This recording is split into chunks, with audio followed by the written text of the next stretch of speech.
ഇതുപോലുള്ള cleaning brush ഉപയോഗിച്ച് നമുക്ക് മുറ്റത്തെയും പറമ്പിലെയും എല്ലാം പുല്ലുകൾ കളയാൻ പറ്റും.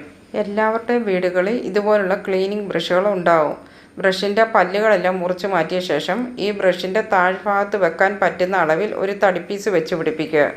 ഇത് ഉണ്ടാക്കുന്നതിൻ്റെ വീഡിയോ ഞാൻ നേരത്തെ അപ്ലോഡ് ചെയ്തിട്ടുണ്ട്. അതിൽ ഡീറ്റെയിൽ ആയിട്ട് എല്ലാം കാണിക്കുന്നുണ്ട്. കാണാത്തവരുണ്ടെങ്കിൽ ഒന്ന് കണ്ടു നോക്കുക. ഇനിയും വേണ്ടത് ഹാക്സോ ബ്ലേഡാണ്. വീതിയുള്ള ഹാക്സോ ബ്ലേഡ് തന്നെ എടുക്കുക. ഇതിൽ നേരത്തെ പിടിപ്പിച്ചിരുന്ന ബ്ലേഡിൻ്റെ മൂർച്ച പോയപ്പോൾ മാറ്റിയതാണ്. നേരത്തെ പിടിപ്പിച്ച ഹോൾ ഉള്ളതുകൊണ്ട് ആ ഹോളിലേക്ക് തന്നെ നമുക്ക് ഈ ബ്ലേഡ് ഉറപ്പിച്ചു കൊടുക്കാം. ഇത് സെൻറ്ററിലും മുകളിലും പിടിപ്പിക്കാതെ താഴ്ഭാഗത്ത് തന്നെ പിടിപ്പിച്ചു കൊടുക്കണം. എങ്കിലേ വൈപ്പർ ഉപയോഗിക്കുന്നത് പോലെ തന്നെ നമുക്ക് ഈസി ആയിട്ട് തന്നെ പിടിച്ച് ക്ലീൻ ചെയ്യാൻ പറ്റൂ. 1/2 ഇഞ്ച് നീളമുള്ള സ്ക്രൂ ആണ് എടുത്തിരിക്കുന്നത്. ബ്ലേഡിൻ്റെ മറ്റേ അറ്റം ചെറുതായി വളച്ചു കൊടുത്ത ശേഷം സ്ക്രൂ ഉപയോഗിച്ച് ടൈറ്റ് ചെയ്ത് കൊടുക്കുക.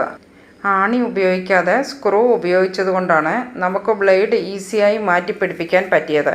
2 സൈഡും നല്ലതുപോലെ തന്നെ ടൈറ്റ് ചെയ്തെടുക്കുക. ഇതുകൊണ്ട് നമുക്ക് കുനിയാതെ തന്നെ മുറ്റത്തെ പുല്ലൊക്കെ വളരെ പെട്ടെന്ന് തന്നെ ഈസി ആയിട്ട് തന്നെ പറിച്ചെടുക്കാം. എത്രമാത്രം ഉറച്ചിരിക്കുന്ന പുല്ലുകൾ പോലും നമുക്ക് പെട്ടെന്ന് തന്നെ പറിച്ചെടുക്കാൻ പറ്റും. വൈപ്പർ യൂസ് ചെയ്യുന്നത് പോലെ തന്നെ യൂസ് ചെയ്താൽ മതി. ഈസി ആയിട്ട് തന്നെ പുല്ലുകളെല്ലാം പോയി കിട്ടും. ഇതുപോലുള്ള വലിയ പുല്ലുകളും പെർഫെക്റ്റ് ആയിട്ട് തന്നെ കളയാം. തൂമ്പയൊക്കെ വെച്ച് ചെയ്യുമ്പോൾ ഒരുപാട് മണ്ണ് പോവും. കൈകൊണ്ട് പറിക്കാൻ പറ്റാത്ത പുല്ലുകൾ പോലും നമുക്ക് ഈസി ആയിട്ട് ഇങ്ങനെ മാറ്റിയെടുക്കാം. ഇതിന് ഒട്ടും വെയിറ്റ് ഇല്ലാത്തതുകൊണ്ട് കൊച്ചു കുട്ടികൾക്ക് പോലും ഇങ്ങനെ ചെയ്തെടുക്കാൻ പറ്റും. ഇനി നമുക്ക് പുല്ല് കരിക്കാനായി കെമിക്കലും വേണ്ട, പെട്രോളും വേണ്ട. ഈ 2 രീതിയും ട്രൈ ചെയ്ത് നോക്കാം. അപ്പോൾ ഇത്രയേ ഉള്ളൂ ഇന്നത്തെ വീഡിയോ.